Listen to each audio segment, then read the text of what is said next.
মানুষের মুখে শুনি সম্পর্ক পুরনো হলে নাকি সম্পর্কের মূল্য কমে যায়। তবে আমার মনে হয় এই কথাটা আসলেই ভুল। কারণ দেখেন, আমি আজ একটা সুন্দর শাড়ি পরে নিয়েছি। তবে শাড়ি পরে কোথায় যাচ্ছি জানেন? এক ভাবির বাসায়। তবে আজ কিন্তু আমি একা যাচ্ছি না, আমার সাথে সব ভাবিরা যাচ্ছে, যাদের সাথে আমার 10 বছরের সম্পর্ক। হয়তো মাঝখানে কিছুদিন তাদের সাথে একটু দূরত্ব ছিল, তবে আবার আমাদের একত্র হওয়া আজ। কিন্তু বাহিরে প্রচুর বৃষ্টি। এই বৃষ্টিতে কি হয়েছে? ভালোবাসা কি আটকে থাকবে? না, কখনোই না। মনের ভালোবাসা যদি ঠিক থাকে, বৃষ্টি কখনই আমাদের বাধা হতে পারবে না। তো আমার মতো কিন্তু ওই ভাবিরাও সবাই আসবে এই ভাবির বাসায়, এই বৃষ্টির মধ্যে আসবে।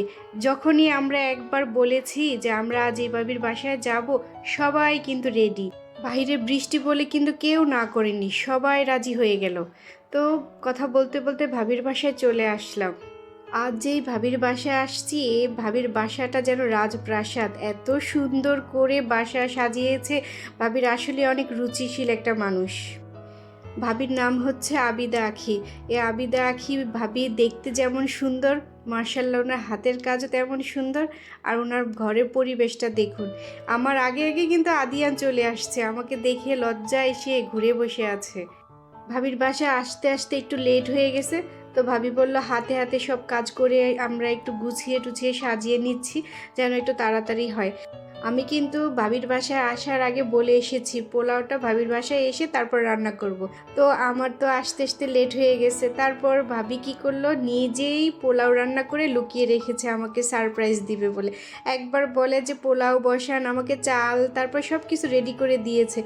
ভাবি কিন্তু একবারও বলে নাই যে পোলাও যে আগেই রান্না করে রেখে দিয়েছে। আমি তো ভাবছি যে আচ্ছা ঠিক আছে, পোলাওটা বসাই। তারপর দেখি ভাবি কত সুন্দর করে পোলাও রান্না করে রেডি করে লুকায়ে রাখছে, আমাকে দেখাবে না বলে। তো আমি এদিক দিয়ে গরুর মাংসটা একটু বাটিতে নিয়ে তারপর টেবিলে রেখে দিলাম। আবার এখানে দেখুন কি লোভনীয় একটা জর্দা সামনে ঘুরছে। আর এদিক দিয়ে দেখুন জেসমিন ভাবি কত ফাঁকি দিচ্ছে, একটুও কাজ করে না, শুধু রান্না করে ঘুরছে আর ভিডিও করছে। আমিও ভিডিও করছি, তবে হাতে হাতে কিন্তু কাজও করছি। একটু মজা করে বললাম, আসলে সবাই আমরা এখানে হাতে হাতে কাজ করে টেবিল সাজিয়ে নিয়েছি। তবে আমাদের মধ্যে এখানে যারা আছি, যেই ভাবিরা আছি, যেমন জেসমিন ভাবি, সিফাত ভাবি, আবিদাখি ভাবি, লিপি ভাবি, নূপুর ভাবি, সবাই যখন একসাথে হই আমাদের যে কি গল্প গুজব শুরু হয়ে যায়, আর আনন্দ যেন শেষই হয় না।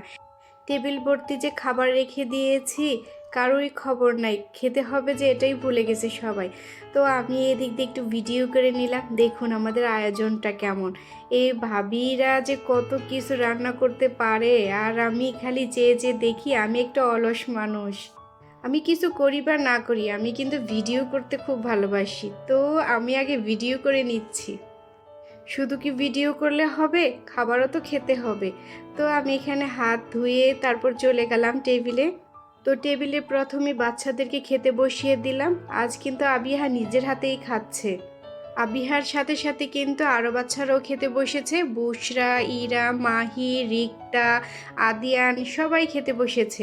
সবাই যখন খেতে বসেছে আমি এই ফাঁকিতে একটু ভিডিও করে নিলাম, কারণ এত সুন্দরভাবে বাচ্চারা বসে খাচ্ছে, আমি একটু ভিডিও করে আপনাদেরকে দেখাবো না, তা কি করে হয়। বাচ্চাদের খাওয়ার শেষে এখন আমাদের খাওয়ার পালা। তো আমরা সবাই এক এক করে প্লেটে খাবার নিয়ে নিচ্ছি। তো খাবারগুলো তো দেখেই পেট ভরে যাচ্ছে, কি যে খাবো, আর এত আয়োজন ছিল, কোনটা রেখে কোনটা খাবো। তো আমি প্রথম এখানে শুটকি মাছের ভর্তা নিয়ে নিলাম। শুটকি মাছের ভর্তা দেখে তার বসে থাকা যায় না। শুটকি মাছের ভর্তাটাও কিন্তু খেতে দারুণ মজা। তো খাওয়া শেষ করে ভাবলাম একটু ছাদে যাই, কারণ ভাবির ছাদ নাকি খুবই সুন্দর। আর দেখুন, আমি তো জানিনি গাছ পছন্দ করি, ভাবির বাসায় কিন্তু প্রচুর গাছ আছে। আগে আরও গাছ ছিল, তো জায়গা এখন একটু কমে যাওয়ার কারণে গাছগুলো একটু কেটে ফেলছে আর সরিয়ে ফেলছে। তো আমি এক পা দু পা করে ছাদে উঠে যাচ্ছি। আমার কাছে এই সিঁড়ি দিয়ে উঠতে কী যে ভালো লাগে। আমি তো কিছুদিন পর পরই আসি আর এই সিঁড়ি দিয়ে ছাদে উঠি। এর আগে যখনই আসছি তখন কিন্তু ভিডিও করি নাই আর আপনাদেরকে দেখানো হয় নাই, তাই আজ আপনাদেরকে দেখাচ্ছি। আবিদ আখির ভাবির বাড়িটা যেমন সুন্দর, ওনার ছাদটাও কিন্তু তেমন সুন্দর। এখানে একটা দোলনা আছে, তারপর আবার সিঁড়ি দিয়েও উপরে যাইতে হয়। এখানে দেখুন বিকেলবেলা বসে যদি চা খাওয়া যেত কি ভাল লাগতো। আজ বৃষ্টি বলে এখানে বসতেও পারিনি, পানি একেবারে টপ টপ করছে। আর আশেপাশে দেখুন কি সুন্দর গাছ, কি সুন্দর মনোরম পরিবেশ, তাই না? এই যে এখানে কি সুন্দর ফুল ফুটে আছে, তবে বৃষ্টির জন্য একটু চুপসে গেছে। অন্য একদিন ভালো করে আপনাদেরকে ভিডিও করে দেখাবো। তারপর রুমে চলে আসলাম। তো আসার পরে এখানে সুন্দর একটা মিরর, তো এই মিররের সামনে একটু ভিডিও করে নিচ্ছি। আবিদা আখির বাবির বাসাটা কেমন লাগলো আপনাদের কাছে অবশ্যই কমেন্ট বক্সে জানাবেন। আর আপনারা ভিডিওটি কে কোথা থেকে দেখছেন সেটাও অবশ্যই জানাবেন।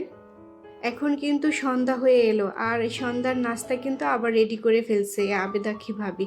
আবিদা আখি ভাবি যে কত গুণ সেটাই আপনাদেরকে আজ দেখাবো। এই কেক দুটো কিন্তু সিফাত ভাবি বানিয়েছে। কেক দুটো কিন্তু অনেক মজা ছিল খেতে। এখন ইডিট করতে যেয়ে আবার খেতে ইচ্ছে করছে। তারপর আবেদা আখি ভাবি আমাকে একটা কফি দিল খেতে। এটা নাকি মালয়েশিয়া থেকে আনছে। এই কফিটা অনেক শখ করে বানিয়েছি, তবে আমি কিন্তু চা কফি খাই না, আজ খাবো বলেই বানিয়ে নিয়েছি। যেই না মুখে দিলাম এমন বাজে ছিল, মনে হচ্ছে এর মধ্যে 5 কেজি চিনি দিলেও মিষ্টি হবে না। কিভাবে যে মানুষ খায় আল্লাহ জানে। তারপর আর কতক্ষণ অপেক্ষা করব সামনে এত মজার মজার লোভনীয় খাবার রেখে।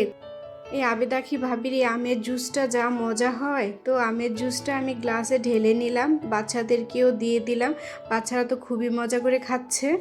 খাওয়া দাওয়া শেষ করে এখন বিদায় নিব। বিদায়ের মুহূর্তে দেখুন আমরা কি করি।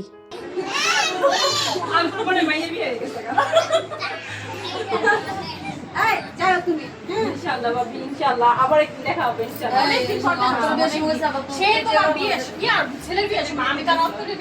আমি কিন্তু যে যাই বয়স দিতেছেন সব দিব। আগো তোমারই ছেলে কিভাবে থাকতো।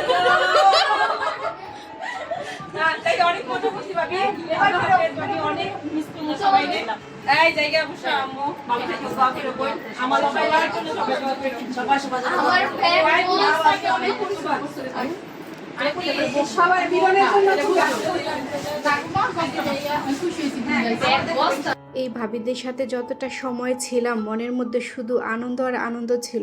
আমাদের জন্য সবাই দোয়া করবেন, আমাদের এই বন্ধুত্ব ভালোবাসার জন্য অটুট থাকে। সবাই ভালো থাকবেন। আল্লাহ হাফিজ। আসসালামু আলাইকুম।